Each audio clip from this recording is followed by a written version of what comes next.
संजय देशमुखांविरोधात ठाकरे गटाचं जोडे मारो आंदोलन आहे। वाशिम शहरातील पाटणी चौकात ठाकरे गटाचे कार्यकर्ते आक्रमक झालेत। खासदार संजय देशमुखांविरोधात जोरदार घोषणाबाजी यावेळी करण्यात आली। संजय देशमुखांच्या फोटोला जोडे मारत निषेध व्यक्त करण्यात आला।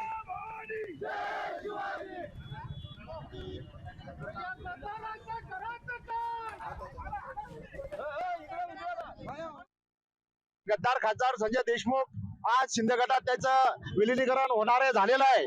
त्यामुळे आज आम्ही शिवसेना वाशिम जिल्ह्याच्या वतीने, शिवसेना महिला आघाडी, युवती सेना, युवा सेनेच्या वतीने आज आम्ही त्यांना जोडो मारो आंदोलन केलेलं आहे। यांनी राजीनामा द्यावा आणि नंतर दुसऱ्या पक्षात पदार्पण करावे अशी आमची सगळ्या शिवसैनिकांची मागणी आहे। गद्दारी करून शिवसेना शिंदे गटात पक्ष प्रवेश केलेला आहे। ही जी घटना आहे ही फक्त महाराष्ट्रासाठीच नाही तर हे लोकशाहीसाठी पण घातक ठरलेली आहे।